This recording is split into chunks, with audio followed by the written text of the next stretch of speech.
Engineer Hessa, welcome to Podcast with Tech episode today, and thank you for accepting the invitation. I want to ask you about the vision for behind Dr. Layla.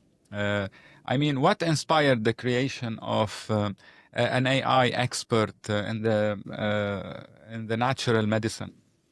So our idea behind Dr. Layla, we are a medical university. And everybody is like, medical, AI, where is the correlation between that? Are you like diagnosing people? No. What we're trying to do with Dr. Layla is we're teaching our students. We're informing them. We're helping them with their research. This is a teaching tool because we have noticed we do not want to graduate our students with just textbook knowledge. This is not what we want. We want them to have as many opportunities as possible when they graduate from an institution. And one of them being natural medicine. This knowledge has been existing for thousands of years.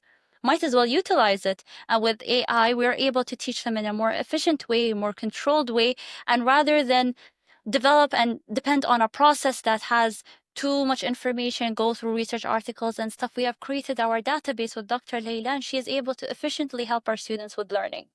Right. I want to ask you a very, for me, it's a nice question. Dr. Layla is always in the shadow. Yes. And you worked hard on, let me say, developing a lot of things for her and working on her image. Tell us a little bit about this and why she likes to be, she don't like to, she's always in the shadow. So she is in the shadow because she's a shy lady. She has been sitting in our greenhouse. Our greenhouse is the only greenhouse in the world that is specific to medicinal plants. So this greenhouse, she never really leaves the greenhouse. She is the manager there, but she is a little shy. So when we came up to her, like even when you talk to her in her interface right now with her booth, she is a conversational AI model. We've noticed that the aspect and the best part of communication comes with the human interaction. My next question is about the AI persona. How can you ensure that there is a balance between, let's say, cultural heritage and, let's say, scientific accuracy? So this is where we came into. So in Dubai Medical University, we have 3 colleges: medicine, pharmacy, and nursing.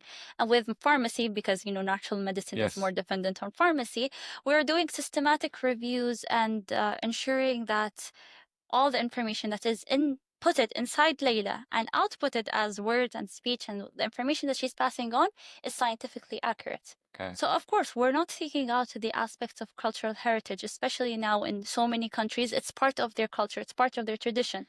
We're not removing that aspect, but we are blending together modern medicine and natural medicine with one another so it coexists properly.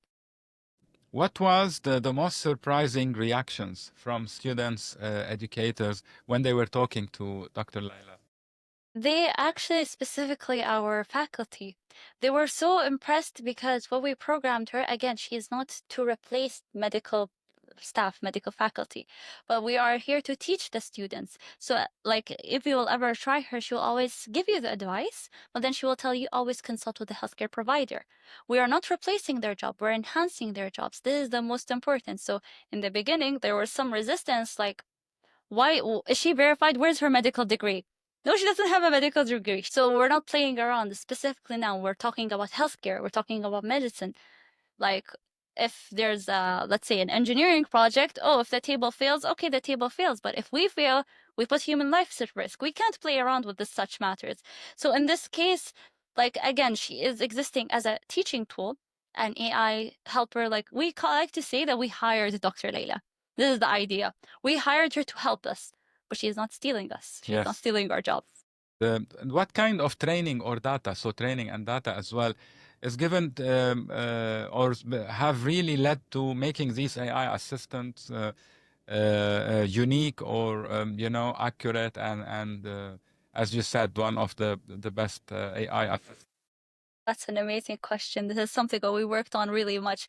So we have established her database through medical research and medical journals. Of course, as I've mentioned, we're not taking out the element of modern medicine from this. This is still modern medicine.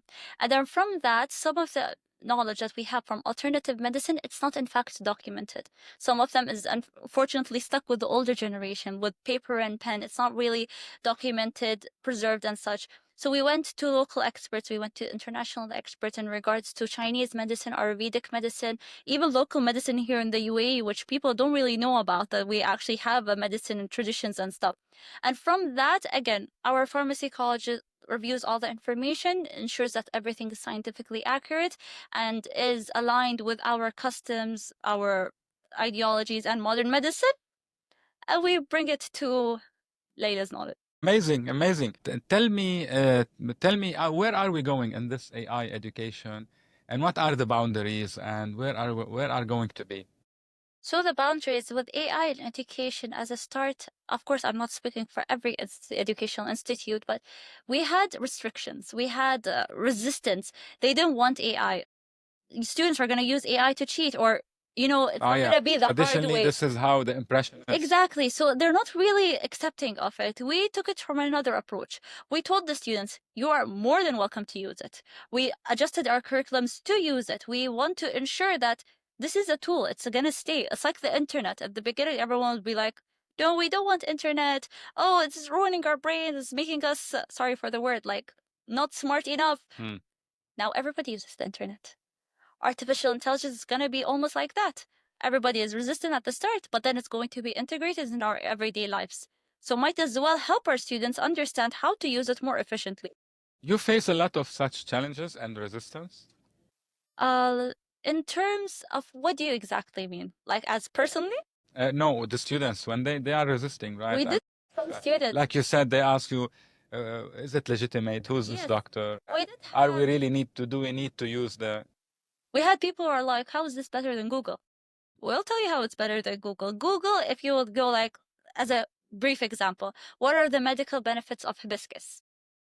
If you tell me, I'll be like, wait, I need to pick up my phone, check this. So do I. But if I was a normal person, I have no idea of medical knowledge, where am I going to get the information? But then every article will say something else. Here we have curated our data to give as much information as possible, or to give as much information as the user asks for. Okay. My last question. I want to listen to Engineer Hessa, the person, the human being, the ambition, the vision. I mean, you've been talking about Dr. Layla and you spoke a lot, and I need to know more about you. Tell us, what is your ambition? How do you want, where do you want to be? Do you have, I mean, is your ambition and connected with what you are doing with the project of Dr. Layla? Is it more broad? Tell us about you as well in 1 to 2 minutes. Of course, so artificial intelligence is one of my biggest passions. Back in my undergrads in 2017, I actually made research papers and everything in regards to artificial intelligence. Back then, it was just used for games or simulations, flight simulations, and all of that. It's not something that was like widely accepted like how it is now. So this comes from a place of passion, as well as Dubai Medical University being my family business. I am third generation. The founder was my grandfather. This is my legacy.